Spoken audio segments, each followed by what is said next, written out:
para todos. Vamos a dar comienzo entonces a nuestra primera sesión del CIPAS correspondiente a la unidad 1 del curso de sistemas dinámicos relacionado con el modelado matemático de sistemas en el dominio del tiempo. Entonces voy a permitirme compartir mi pantalla un momento y quiero que aclaremos primero unos puntos de la guía y del anexo, que es el problema que estamos desarrollando, con la intención de garantizar una retroalimentación para todos los estudiantes, que de pronto tengamos todos claridad en las actividades que se están solicitando y lo que debemos entregar en cada uno de estos ítems. Entonces recordemos que en esta actividad tenemos dos etapas, un trabajo independiente y un trabajo colaborativo. Perdón. En el trabajo independiente se invita a que cada estudiante revise las referentes bibliográficos que se encuentran en la unidad y verifique allí cierta información que considere le permite, le permite dar respuesta y solución a las actividades que se están planteando en esta guía. Con esta información se invita al estudiante a que ubique el anexo 1. El anexo 1 es este documento donde se les presenta un problema que es el que vamos a solucionar por medio de un proyecto en el desarrollo de este curso. Este problema es obtener un modelo matemático y gráfico más adelante para este sistema que encontramos acá en la figura 1, que es un sistema electromecánico. Ya nos hablaron qué elementos contiene y nos da una información. Entonces, ¿qué debemos hacer? Dice, analizar el problema planteado y determinar los siguientes elementos de dicho proyecto. Entonces me dice, tipo de sistema justificando su respuesta. Chicos, acá les dice, sistema electromecánico. Acá vuelve y les dice, corresponde a un sistema electromecánico encargado de. Entonces, por favor, ya partimos de que es un sistema electromecánico, el mismo documento nos lo está diciendo, entonces la respuesta tiene que partir desde ahí, que es un sistema electromecánico. Ya la justificación pues varía de acuerdo a cada uno de los estudiantes. Luego me dice, ¿cuál es la variable de entrada? Por acá me dice, el sistema se alimenta con una fuente DC a 5 voltios, de 5 voltios a 3 amperios. Ahí tenemos la respuesta. Luego me dice, ¿cuál es la variable de salida? Por acá dice, bueno, sin embargo acá me dice, la señal de entrada del sistema corresponde a la alimentación del circuito, que es una fuente DC a 5 voltios. Luego me dice, la señal de salida es el torque mecánico del sistema. Sí, cualquier sistema electromecánico, como lo mencionaba el ingeniero Santiago en la web, se puede modelar, cuya salida puede ser el torque, puede ser la posición angular, puede ser la velocidad angular, puede ser la aceleración angular. Alguien puede decir, yo quiero que sea la corriente de armadura, puede ser la corriente de armadura. Alguien quiere decir, no, yo quiero que sea el voltaje de armadura, puede ser el voltaje de armadura. Pero acá en el documento nos están dando la respuesta y la guía dice de acuerdo a lo que dice el anexo. Entonces, por favor, tengamos presente que la misma información que se les está pidiendo en la guía ya se les está otorgando dentro del anexo. Ya esto sí, el siguiente punto es leyes físicas o principios que determinan su comportamiento, incluyendo ecuaciones y unidades de medida. Ustedes en la web tuvieron una información, el documento se les compartió. Cuando se trabaja con un sistema electromecánico, ya sabemos que tenemos que trabajar con dos principios físicos, uno para la parte eléctrica y otro para la parte mecánica, porque es un sistema compuesto. Que si es la parte eléctrica, bueno, yo vi en análisis de circuitos que existía la ley de Ohm, las leyes de Kirchhoff, que son dos, una de malla, una de corriente.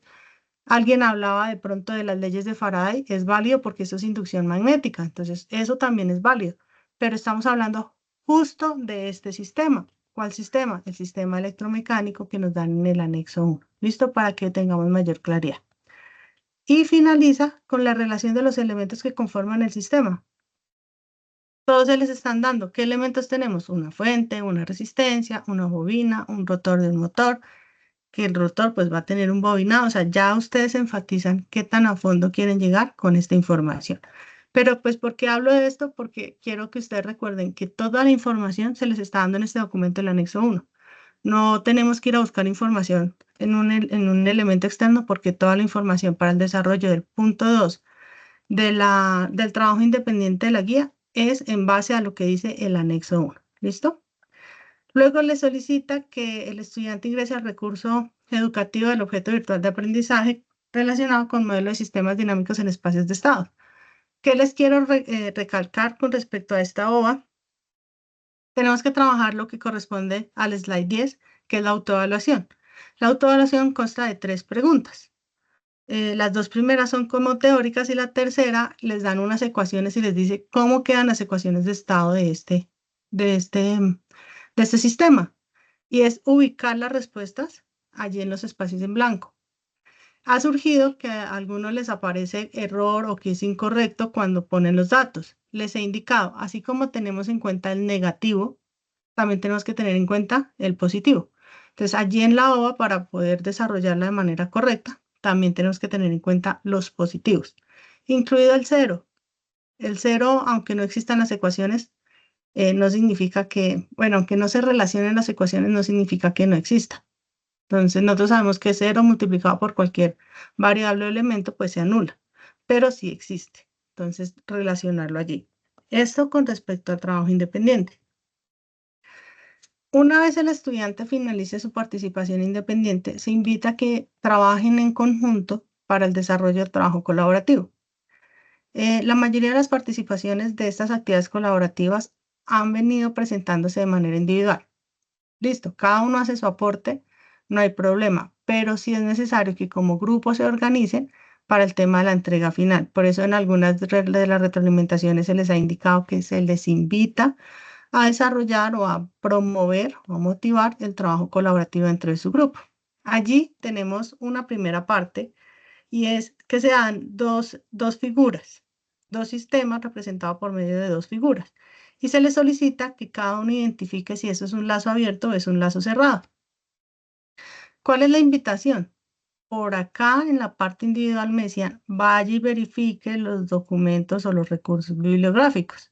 Allí encuentran qué es un lazo abierto y qué es un lazo cerrado, que de acuerdo a esta investigación, que no necesariamente o de manera obligatoria tiene que ser con los recursos registrados en la plataforma de la universidad, si usted quiere buscar de manera externa, es válido, pero que el estudiante primero identifique cuáles son las características de un lazo abierto y cuáles son las características de un lazo cerrado para poder determinar esta respuesta. ¿Y qué se solicita? Que el estudiante identifique figura 1. El sistema de calentamiento de líquido almacenado en tanque es un lazo, ya sea abierto, sea cerrado, y justifique su respuesta. Yo, Adriana Noguera, digo que es un lazo abierto porque ta, ta, ta, ta, ta. O yo, Adriana Noguera, digo que es un lazo cerrado porque ta, ta, ta, ta, ta. ¿Listo? Entonces, para que ustedes verifiquen y participen con esta actividad. Ya después volvemos al anexo 1, a nuestro problema, y empezamos a trabajar lo que es el modelado. ¿Hasta aquí tienen alguna pregunta, chicos?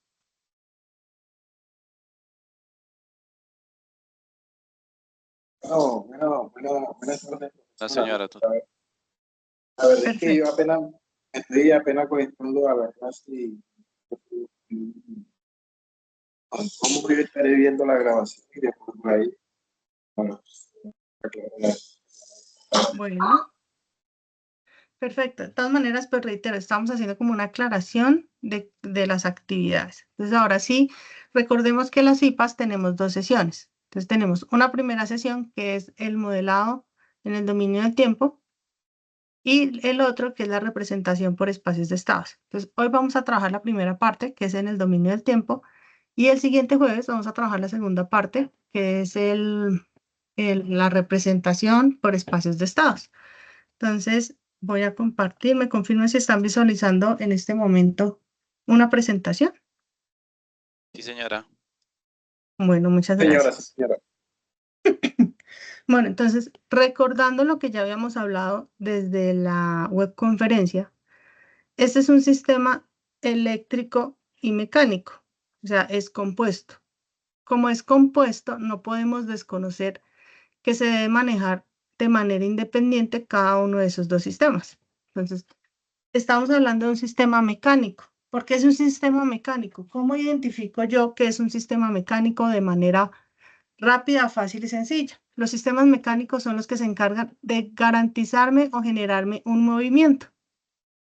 Entonces, en la física nos decían que los movimientos pueden ser traslacionales, es decir, que se trasladan de manera vertical o de manera horizontal, que era lo que hablábamos del desplazamiento en X y el desplazamiento en Y. A eso se le conocen como los sistemas mecánicos traslacionales, que yo me muevo en X o en Y, o si hablamos en 3 dimensiones, en Z. Y los sistemas mecánicos rotacionales, como su nombre lo indica, rotación es que está girando, ¿listo? Rotando o girando. Entonces nos movemos de manera circular. Esa es la diferencia entre un traslacional y un rotacional.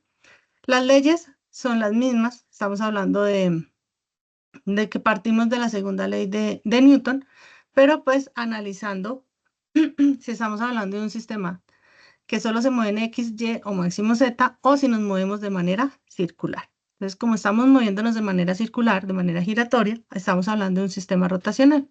Y el sistema rotacional, ¿cómo trabaja? Entonces, él trabaja que para poder generar ese movimiento, ¿sí? El sistema no se mueve por sí mismo. Entonces, para que tú garantices que una polea va girando, tú tienes que garantizarle la fuerza que mueva esa polea. Que si quieres que un motor empiece a girar, entonces hablemos del motor del carro. Para que el motor de un carro se mueva, tú tienes que encender y generar esa acción que garantice que ese motor se mueva. Que estamos hablando, por ejemplo, de un motor de los carros de control remoto. ¿Qué hace que el carro de control remoto se mueva? Ah, bueno, una señal que le está llegando de manera inalámbrica. Pero si el motor no se está alimentando de alguna fuente externa, él no se va a mover independientemente de la cantidad de señales que tú le estés emitiendo. Entonces tenemos que partir de una fuerza que me garantice que ese movimiento giratorio se va a generar. Entonces, por eso partimos de que acá se habla de una fuerza que para el caso de los sistemas mecánicos rotacionales, estas fuerzas son los torques. Entonces, el torque es la fuerza con la que yo garantizo que esa rueda, que ese motor, que esa polea esté girando en un eje. ¿Y cómo garantizamos que ese movimiento se dé? Entonces, acá entramos con lo que es la ecuación, donde tenemos la relación que existe entre la aceleración, la velocidad o el desplazamiento. Entonces, nosotros desde la parte de la física mecánica, que es la física normal que nosotros trabajamos siempre, nos hablaban que existe un desplazamiento, pero que si yo analizo ese desplazamiento en términos del tiempo, ¿cuánto me tardo en ir de la distancia x0 a la distancia x1 o del punto x0 al punto x1?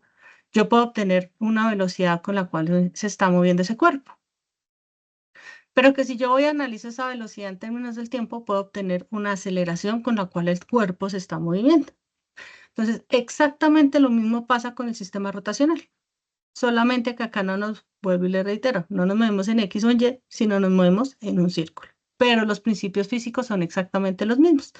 Lo que cambia es que acá no es una posición en X, en Y o en Z, sino es una posición angular. ¿Por qué angular? Porque estamos hablando de un giro de 360 grados, ¿cierto? Así todos los círculos se mueven en 360 grados. Entonces ya me aparece la posición angular, la velocidad angular y la aceleración angular. Y ellas parten, pues precisamente del mismo principio de la segunda ley de Newton. Entonces nos aparecen estas ecuaciones de fuerza que nosotros tenemos acá. Entonces nos hablan de un torque, nos hablan de una constante de rotación, de muchos elementos con los cuales nosotros generamos nuestro punto de partida. Entonces, bueno, ya tenemos que los sistemas mecánicos funcionan sí o sí de esta manera. También los sistemas eléctricos vienen a funcionar de esta manera. Nosotros no nos inventamos las ecuaciones ya se las habían inventado hace muchísimo tiempo, pero nos indican estos datos que tenemos nosotros acá al lado derecho, que son las ecuaciones que representan la variación o la relación que existe entre la corriente y el voltaje según el elemento que estemos trabajando. Entonces recordemos que en los circuitos eléctricos, volvamos a análisis de circuitos, nos hablaban que existen las resistencias, las bobinas o inductores y los condensadores o capacitores. Entonces, cada uno de ellos tiene un comportamiento diferente, no son comportamientos lineales. porque eso no serían comportamientos lineales para los tres elementos. Entonces, recordemos lo que hace la resistencia. La resistencia simplemente se opone al paso de la corriente, al flujo de los electrones a través de ella. Independientemente de la fuerza con la que ellos estén moviéndose, la resistencia siempre va a ser como una barrera, va a tender a ser una barrera. Entonces, la resistencia es 100% lineal. Ella simplemente su tarea, ¿cuál es? Oponerse. O se opone, o no se opone. En cierta medida, ese es su trabajo. Pero, ¿qué pasaba con el condensador? Entonces, vayamos allá a análisis de circuitos o a quienes ya han visto electromagnetismo. Recordemos una práctica que tuvieron donde nos decían, halle la curva de carga del condensador o la curva de descarga del condensador. Entonces, recuerden que allá decía, es que depende del tiempo. ¿Cuánto se tarda en cargarse o en descargarse? Entonces, ¿qué significaba que un condensador se cargara o se descargara? Entonces, resulta que el condensador es una unidad de almacenamiento, así como una batería, usted la conecta y ella empieza a almacenar voltaje. Cuando, por ejemplo, las baterías de los carros que ustedes empiezan a andar el carro, ella se empieza a autocargar en ciertas medidas. Eso hacía el condensador. Tú conectabas el condensador a 3 voltios, por ejemplo, una fuente de 3 voltios. Lo ideal era que el condensador llegara a almacenar esos 3 voltios hasta cierto nivel. ¿Qué pasaba cuando tú le suspendías la alimentación, le quitabas la fuente? El condensador empezaba de manera paulatina a entregar ese voltaje al resto del circuito. Entonces, se cargaba cuando tú lo tenías alimentado y se descargaba cuando tú lo desconectabas. Y encontrábamos que existía como una curva ascendente. Entonces, eso se logra porque son elementos que cambian con el tiempo, son variantes en el tiempo. Entonces, el condensador funciona como un elemento almacenador de energía. ¿Y cómo almacena la energía? En forma de voltaje. Entonces, por ejemplo, quienes ya vieron de pronto electrónica análoga, la primera práctica en el componente práctico in situ en su centro, recuerdan que tenían que hacer una fuente. Y allí tenían que utilizar un condensador como de 2200 microfaradios, si mal no estoy. Y al final tenían un LED. Cuando ustedes desconectaban del tomacorriente el transformador, el LED empezaba a apagarse lento. ¿Por qué? Por la acción del condensador. Entonces, cuando ustedes desconectaban del tomacorriente el transformador, él lo que hacía era entregar ese voltaje que alcanzó a almacenar al resto del circuito, hasta cuando ya quedó sin nada. Entonces, eso es lo que garantiza que la corriente del condensador, como nos aparece acá de primeras en la ecuación, en la primera fila, columna a la izquierda, dice que la corriente del condensador es igual a la capacitancia por la derivada del voltaje. ¿Por qué la derivada del voltaje? ¿Por qué no la derivada de la corriente? Porque él almacena voltaje. O sea, la variable que depende del tiempo es el voltaje. Vuelvo y le reitero, ¿por qué? Porque él almacena energía en forma de voltaje. ¿Cómo funciona la bobina? Entonces, yo no sé si ustedes se acuerdan en análisis de circuitos, cuando trabajaron las bobinas, lo que eran las filtros, más que todo fue que se trabajaban las bobinas. Ustedes hablaban de que hay un adelanto en la respuesta. Cuando hacían las prácticas, gráficamente evidenciaban que la señal arrancaba antes. Entonces, la bobina lo que hace es almacenar corriente o almacenar energía en forma de corriente. Entonces, recordemos cuando vieron electromagnetismo y vieron la ley de Faraday, ustedes hablaron de una inducción magnética. De pronto alcanzaron a ver algo que se conoce como muy comúnmente con la ley de la mano derecha. Entonces, que si existe un flujo de electrones en un sentido, él induce corriente para generar ese adelanto. Entonces, por eso es que la variable cuando nosotros estamos trabajando con bobinas, que depende del tiempo, es la corriente. ¿Por qué? Les repito, porque es un elemento almacenador de energía, pero en forma de corriente. Entonces, tengan muy presentes siempre estas ecuaciones cuando hablamos de sistemas eléctricos. Ya lo que aparece al lado izquierdo, enumerado como 1, 2 y 3, simplemente es la forma como normalmente nosotros analizamos un circuito. ¿Qué es lo primero que nosotros empezamos a ver? Bueno, ¿qué forma tiene mi circuito? Entonces, nos hablaron que yo lo puedo analizar por mallas, nos hablaron que yo lo puedo analizar por nodos, que independientemente del método que yo utilice, debo llegar al mismo punto. Entonces, simplemente es determinar cuántas mallas tiene el sistema, cuántos nodos tiene, y empezar a desarrollar. ¿Aplicando qué leyes? Recordemos que vimos que si yo estoy trabajando con mallas, trabajo ecuaciones de voltajes de Kirchhoff, que si yo estoy trabajando con nodos, trabajo con ecuaciones de corrientes de Kirchhoff, y pues la ley de Ohm, porque yo no puedo desconocer la ley de Ohm para poder determinar esa relación de voltaje, corriente, resistencia cuando estamos con ciertos elementos.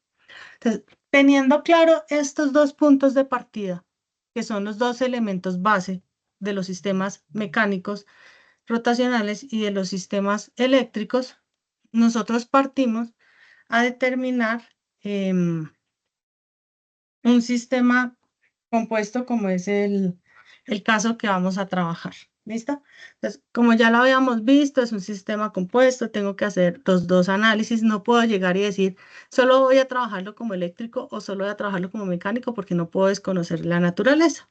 ¿Cuál es la naturaleza? Que si usted no alimenta el circuito, si no tiene esa fuente de voltaje que aparece ahí, el sistema no le va a generar el movimiento. Entonces, no podemos separarlos porque uno garantiza el cumplimiento del otro. Entonces, ya teniendo claro eso, nosotros empezamos a trabajar nuestras ecuaciones. ¿Hasta aquí vamos claros o hay alguna pregunta, chicos?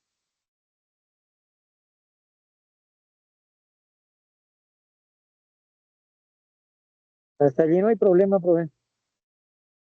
Ok, por acá en el chat. Sí, profe, se está entendiendo. Ok, listo, perfecto. Entonces, continuemos. Entonces, ya teniendo unas ecuaciones base, ¿cierto? Que nosotros determinamos acá. ¿Por qué salen estas ecuaciones? Entonces, para el análisis eléctrico, entonces recordemos, ¿cuántas mallas tiene ese circuito eléctrico que tenemos en este momento en la mitad de la diapositiva? Una sola. Una. Tenemos una malla. Solo. Por lo tanto, ¿tenemos nodos diferentes al nodo de tierra o de referencia? No, señor. No. Entonces, No. ya cumplimos la primera parte. ¿Me colaboran, por favor, con los micrófonos?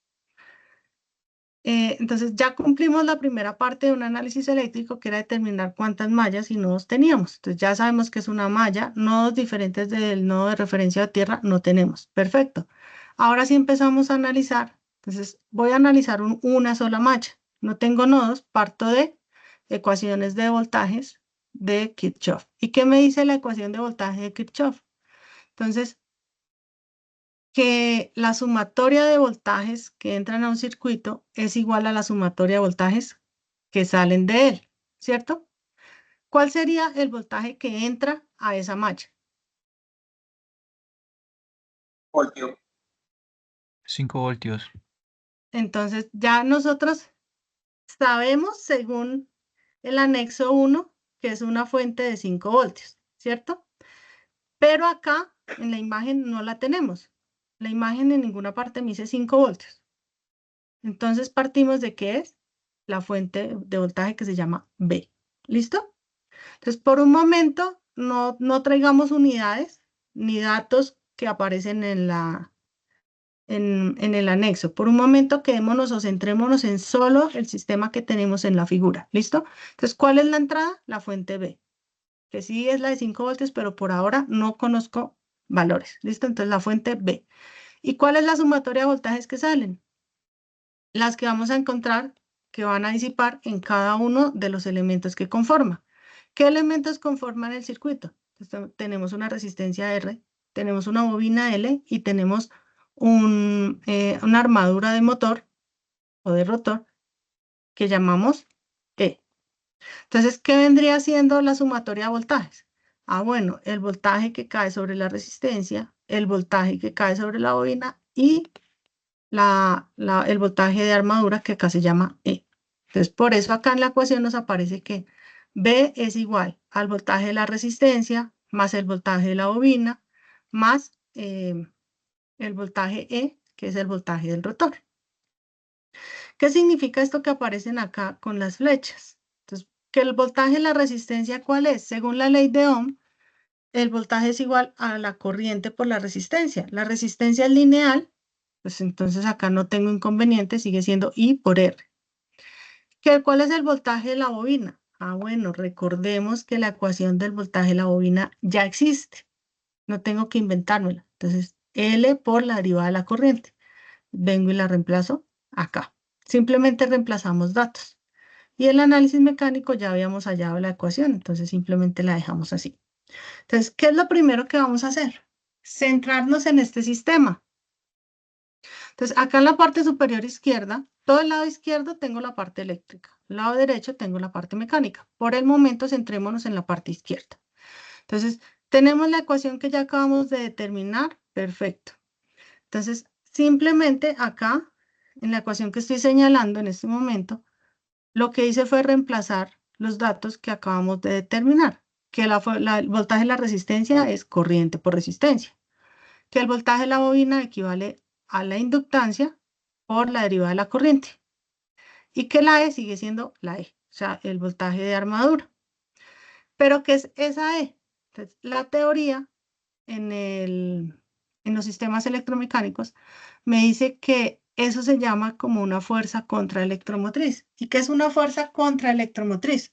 Entonces, básicamente es la relación que existe entre ese voltaje que está garantizando que el rotor empiece a girar, empiece a inducir allí corriente a través del voltaje que le está generando, que le está ingresando, y eso me garantice un movimiento.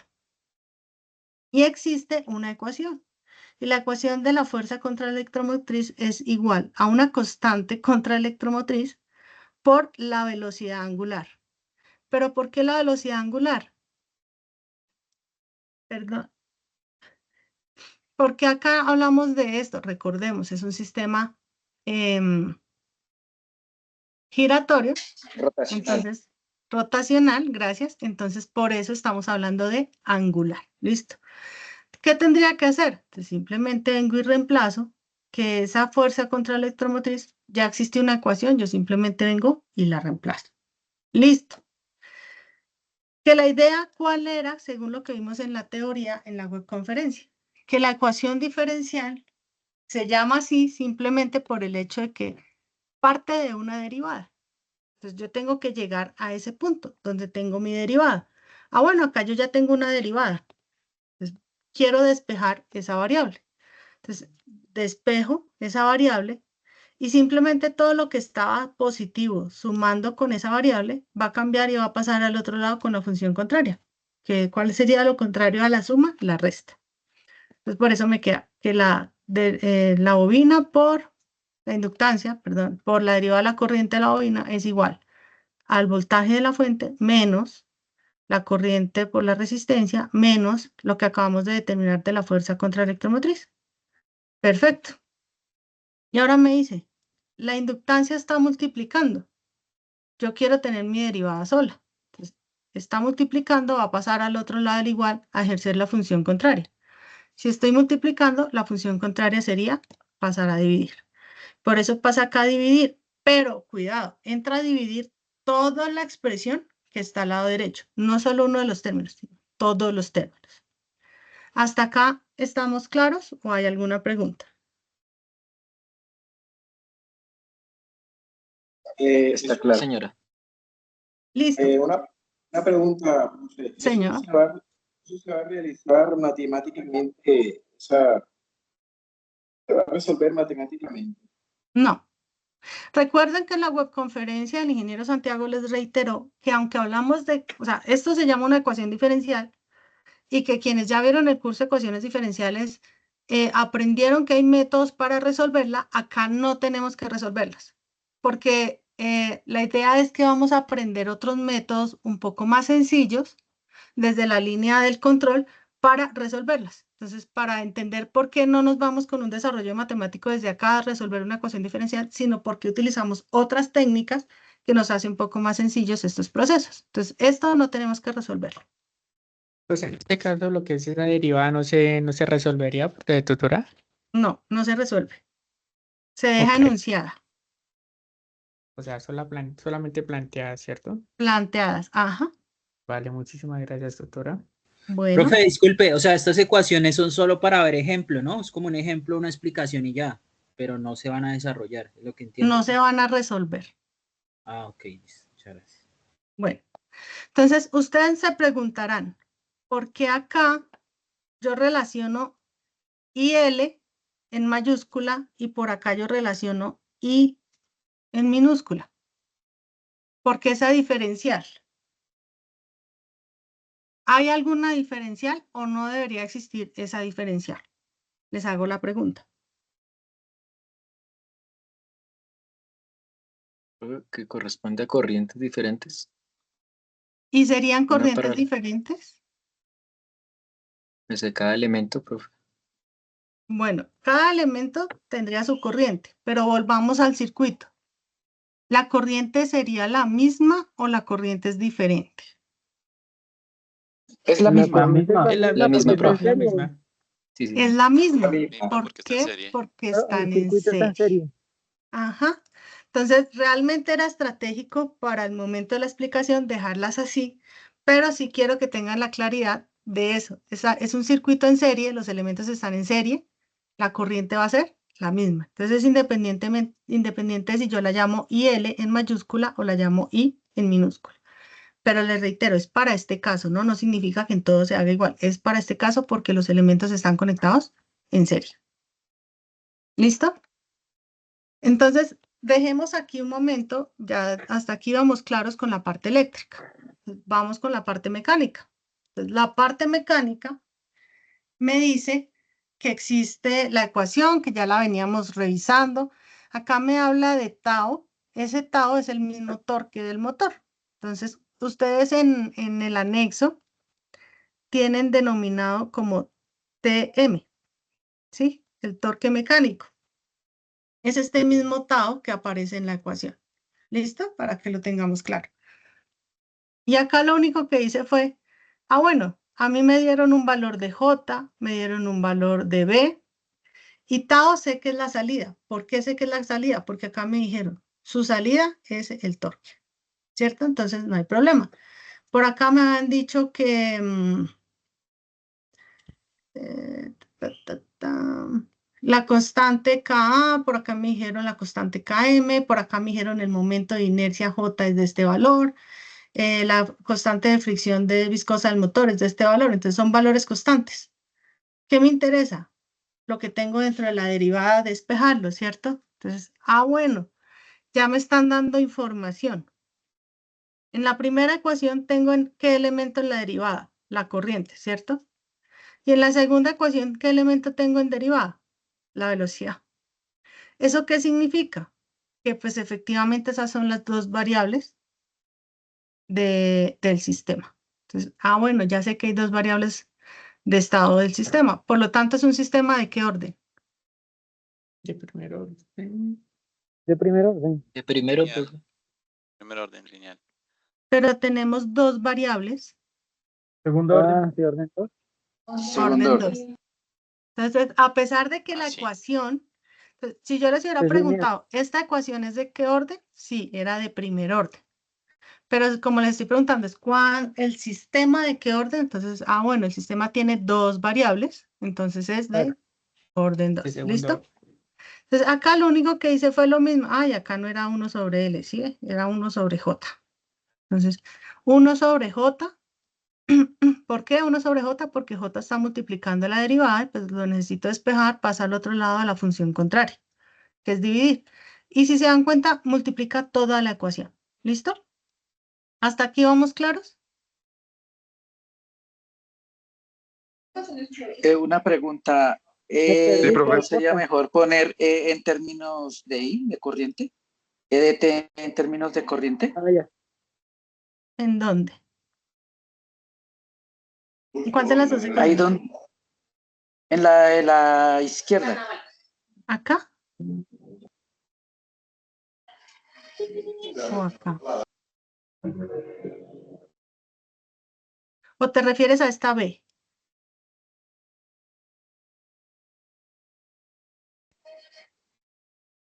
A EDT.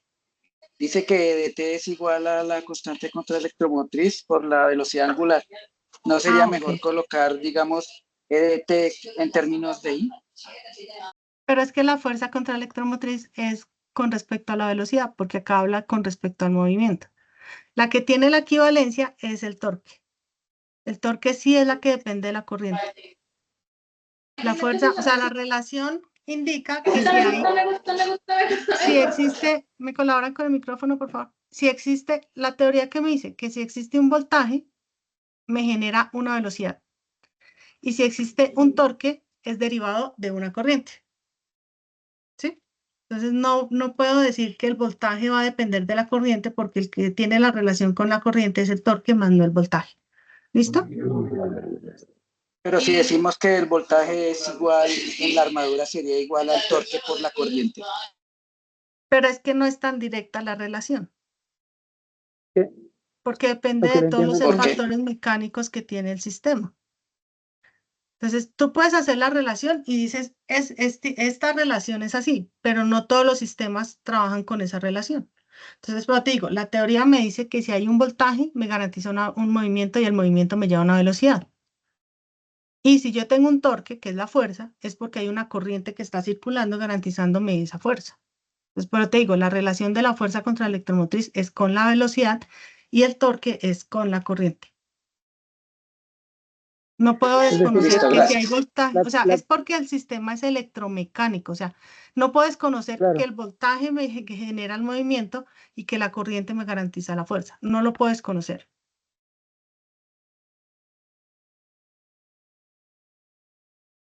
¿Listo? o sea, son dos sistemas prácticamente. El sistema eléctrico siempre va a depender de la corriente, ¿cierto? Y según lo que entiendo, que es la salida para generar el torque. Y a partir de ahí se analizaría el sistema mecánico, donde ya no hay corriente. Pero es que volvemos a lo mismo, o sea, si tú tienes un voltaje, el voltaje es el que te garantiza que haya el movimiento, porque sin voltaje, ¿qué corriente tienes? Ah, sí, claro, claro. Entonces, es por eso, o sea, que no puedo desconocer que existen ellos dos. ¿Listo? Ya. Listo. Entonces, resulta que acá me dice, bueno, ¿a qué equivale la corriente? Y ahí sí va el análisis que nos estaba diciendo acá el compañero. La corriente, bueno, en el circuito yo ya sé que es la misma de la bobina, que es la misma de la resistencia, porque están conectadas en serie. Bueno, esa parte ya la tenemos clara. Pero ahí sí vamos a lo mismo que nos está hablando ahorita el compañero, que la corriente depende del torque. O bueno, la corriente nos lleva a que generemos el torque, ¿sí? Entonces, son directamente proporcionales. Si existe la una, nos genera la otra.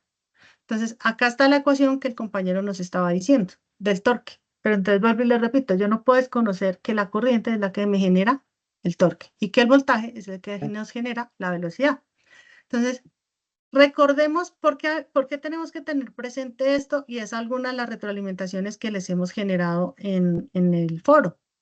La señal de salida es el torque mecánico del sistema. Algunas personas nos han entregado un análisis donde la señal de salida es la corriente, pero la señal de salida no es la corriente. O nos modelan el sistema teniendo en cuenta que es la corriente. Y nos dicen, no, la variable es la corriente y la velocidad angular. Pero acá me dicen, pilas porque tiene que tener en cuenta el torque del sistema.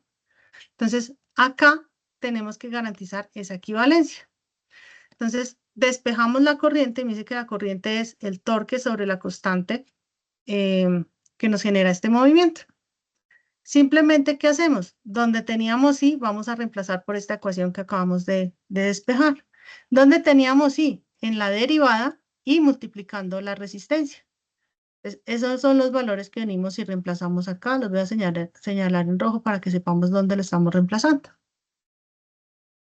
Y resulta que la derivada del torque sobre la constante con respecto del tiempo es lo mismo que si yo trabajara 1 sobre la constante por la derivada del torque. ¿Por qué? Porque la constante es eso, una constante. Y nosotros sabemos que la derivada de una constante por una variable, ¿qué tenemos que hacer? Sacamos la constante y derivamos la variable. Entonces, simplemente ese es el paso matemático que se realiza aquí. Y nuevamente, 1 sobre km, es decir, estamos dividiendo, vamos a pasar a hacer la función contraria, que sería pasar a multiplicar. Y al costado derecho lo único que hice fue cambiar el tau que traíamos por la TM, que es la variable que nosotros estamos trabajando. Ah, y acá, mire, acá también me faltó cambiarle que esto es 1 sobre J. Ya. Y esas son las dos ecuaciones, chicos. Profe, disculpe, una pregunta. Señor. Por ejemplo, si yo quiero responder esa pregunta, ¿tengo que hacer la ecuación y resolverla reemplazando los valores? A eso iba. Entonces, ustedes tienen unos valores por acá. Entonces, por acá el anexo les dice, la resistencia vale 8. La bobina es el número de su grupo colaborativo. Entonces, yo pertenezco al grupo colaborativo 115. ¿Cuánto vale mi bobina? 115. Por acá me dice, la constante contraelectromotriz K vale 0.01. La constante del torque Km equivale a 0.1 newtons. El momento de inercia vale 0.02 y la constante de fricción viscosa vale 0.1. Pues simplemente es venir y reemplazar esos datos acá en la ecuación, para que ya ustedes tengan una ecuación con datos numéricos. ¿Qué les quiero recordar y pedirles el favor y reiterarles? Esta constante B, aunque ya estamos reemplazando valores y sería 5, no la estemos tocando. ¿Por qué? Porque acá me dice, su entrada es la fuente y su salida es el torque. Si la reemplazamos por 5, estamos quitando la variable de entrada, porque ya tenemos un número. Ese dato simplemente se está entregando, por un lado, para identificar cuál es la variable de entrada, y por otro lado, cuando hagamos el desarrollo gráfico, que es en el componente práctico que vamos a trabajar con el simulador. Allí sí vamos a reemplazar, pero el resto de las ecuaciones vamos a trabajar que ese valor se llama B. Nunca va a ser 5, sino siempre va a ser B. Del resto sí podemos reemplazar cuánto vale R, cuánto vale L, cuánto vale KA, KM, B y J. Y ahí ya obtenemos las ecuaciones con las que necesitamos continuar con el desarrollo.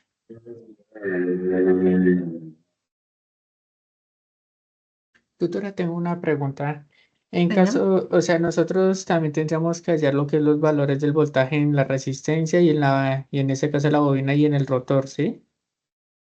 No, porque ya están acá en la ecuación. O sea, esta ecuación parte de un reemplazo que hicimos por acá. Ah, ok, vale, perfecto, No gracias. tenemos que hallarla. Vale. Sí, Y es que esos tenía esa valores, duda. perdón, esos valores se reemplazan en la ecuación, pero hay que desarrollar la ecuación, no solo dejarlos ahí reemplazados. Solo se dejan reemplazados. Ya que de pronto, como acá queda KM sobre L, son números. Entonces, 0.01 sobre 115 que varía mi bobina. O sea, esos valores sí los resuelven, ¿sí? Pero ya lo que es resolver esta ecuación diferencial, no las van a resolver. Tienen que llegar hasta enunciar las ecuaciones diferenciales. Por eso acá en la guía les dice que obtener el modelo matemático del sistema por medio de las ecuaciones diferenciales que lo representan. No le estamos solicitando resuelva y obtenga la respuesta. No, obtenga las ecuaciones diferenciales. ¿Listo? Ya esta parte del punto 3 sí lo trabajamos en la segunda sesión de las IPAs, que es el próximo jueves. Ya hoy era programado trabajar pues esta parte de lo que es las ecuaciones diferenciales. Les reitero, Profe, no disculpe, tienen que resolverlas, señor. y no puede hacer esa clase un poco antes, lo que pasa es que ya el jueves faltarían 4 días para que cierre esto. O a menos de que ustedes nos den de pronto unos días de más, porque es que como la clase se retrasó pues, por lo que usted ¿se acuerda el Sí, sábado? Y el nosotros sábado no fuimos había energía. sí, profe, Sí, lo que entonces, pasa es que yo sé que hay otros cursos que también tenían agenda para la siguiente semana, por eso quedó para el jueves, porque yo estuve revisando otras programaciones. Entonces, por eso no las corrí, porque cursos que normalmente se matriculan a la par con este tienen programación la otra semana. Pero pues realmente teniendo estas ecuaciones, créanme que no se demoran más de 1 hora hallando el espacio de estados. Entonces, no habría inconveniente. La idea, ¿cuál es? Que ustedes ese día ya tengan las ecuaciones con los valores numéricos, según el grupo colaborativo. Con eso, pues ese día, incluso si quieren, trabajamos a la par. Y ya ese día ustedes, cuando cerremos la sesión, ya tienen las ecuaciones de estado para entregar en su documento. O sea, realmente esa es la tarea aún más sencilla, porque el punto demorado es obtener las ecuaciones. Una pregunta para que hacerle. Señor. Bueno, la verdad es que he estado retroalimentando lo que es el foro. Sinceramente, veo de que las personas que van a hacer este trabajo individualmente, y todavía no, o sea, ninguno se ha comunicado con WhatsApp, el team, nada. O sea, solamente se hace ese trabajo solo porque la verdad es que Perdóname, no sé si soy yo o todo lo escuchamos así como un poco interrumpido. Sí, no se está escuchando bien. Se Se escucha le escucha interrumpido. bien. Sí, profe, se escucha así. no, no se me escucha bien, es como, Escucho lejos. Bueno, es por profesora, yo internet. lo que le quería preguntar, ¿me escuchan Ahora bien? sí, ahora sí. Sí, ahora sí. Lo que pasa es que yo he estado retroalimentando lo que es el foro Sí, y la verdad es que ninguno de los participantes del grupo o sea, no se ha ha comunicado, no ha puesto participado. nada. O sea, y sinceramente veo que cada uno como va a hacer el trabajo individualmente. Ok. Entonces, ¿yo cómo haría ahí? Ok, pues yo como les había comentado en la primera conferencia, no hay inconveniente, ustedes pueden desarrollarlo de manera individual. Pues lo ideal es que participemos, pero pues que quede la evidencia en el foro que usted los está invitando a que trabajen en grupo, a que participen, ya que, digamos, cerrando esta semana, este fin de semana nadie participa, pues listo, usted desarrolla su trabajo individual, pero siempre y cuando se haya evidenciado que los esté invitando, que haya realizado, por ejemplo, sus aportes individuales y que les esté invitando a que participen. ¿Por qué les pongo esta restricción? Porque he revisado foros donde ingresa el estudiante, en el grupo 115 está mi compañero Juan. Juan ingresó y dijo, compañero, les dejo mi número de WhatsApp para que nos reunamos. Ta. Luego ingresó Pedro y Pedro escribió, compañeros, creé el grupo, este es el enlace. Pum. Y luego entró Juanita y Juanita escribió, ya me ingresé al grupo. Y eso para nosotros como tutores no es un trabajo colaborativo, porque vuelvo y les reitero, se los indiqué en la primera webconferencia. O sea, yo no desconozco que ustedes estén trabajando porque muy seguramente lo están haciendo, pero resulta que en los grupos de WhatsApp para la universidad no son evidencias de trabajo colaborativo. La evidencia del trabajo colaborativo para la universidad y por lo tanto para nosotros es la participación en el foro. El foro es el espacio creado para eso. Entonces, si ustedes crean un grupo de WhatsApp y trabajan únicamente allá y los aportes en el foro es, compañeros, este es mi número, compañeros, este es el grupo y no hay nada más, pues en realidad para nosotros no está evidenciándose un trabajo colaborativo. Entonces, les reitero, si la idea es que participemos y se les tengan en cuenta los aportes allí en el foro, es que sean aportes en realidad de desarrollo de actividades, porque he visto foros donde se ha presentado esa situación. Entonces, para que lo tengan presente. Si de pronto yo he participado, profe, hago el aporte de la primera actividad individual, profe, hago los aportes de la segunda actividad individual, que es la de la OVA. Profe, empiezo a hacer mi participación del trabajo colaborativo con la clasificación de los tipos de lazos de las figuras 1 y 2 de la guía. Invito a mis compañeros a que empecemos a trabajar. Ya eso es muy diferente a que compañeros creen el grupo de WhatsApp, participen. Entonces, para que lo tengamos muy presente. ¿Listo, chicos? Listo, señor. Una preguntita. Señor. Ese torque mecánico que está ahí en la ecuación, es el mismo Tao, ¿cierto, profe? Sí, señor, es el mismo Tao. Entonces, por ejemplo, acá en la diapositiva 5 les tenía acá que era Tao, ¿sí? Y acá se las cambié por el torque mecánico, recordando que pues es la misma variable. Para el efecto del anexo se llamó fue TM en vez de Tao. Normalmente se conoce como Tao, pero pues acá en la redacción quedó como TM. ¿Listo? Pero es el mismo. Ah, listo, profe, gracias. Bueno, con gusto, sí, señor. Bueno, chicos, ahorita voy a subir de una vez la grabación. Entonces, tan pronto la tenga, se la comparto a todos en el correo interno del aula, en el foro de noticias del curso y en el grupo que tenemos de Teams. Y ya se lo comparto a los compañeros tutores para que ellos en el foro se los vaya enviando, ¿listo? Entonces, sin embargo, mientras que ellos se los comparten en los foros, para que ustedes vayan ingresando por el correo interno del aula al grupo de Teams o al foro de noticias del curso. Listo, chicos, les agradezco su tiempo, la participación acá en esta sesión. Espero que pues haya sido muy productiva para ustedes, que de pronto les haya aclarado dudas que tuvieran respecto al ejercicio. Y pues también recuerden que tienen unos espacios de acompañamiento de los docentes para cualquier duda que vaya surgiendo. ¿Listo, chicos? Profe, muchas gracias. Profe, muchas gracias. Si podría compartir estas diapositivas, es tan amable. Sí, yo les comparto. Dale, Gracias. profe, muchas gracias. Bueno, que estén muy bien. Buenas Gracias, noches. profe. Buenas Gracias, noches. igualmente, buenas noches. Buenas noches. Buenas noches. Gracias.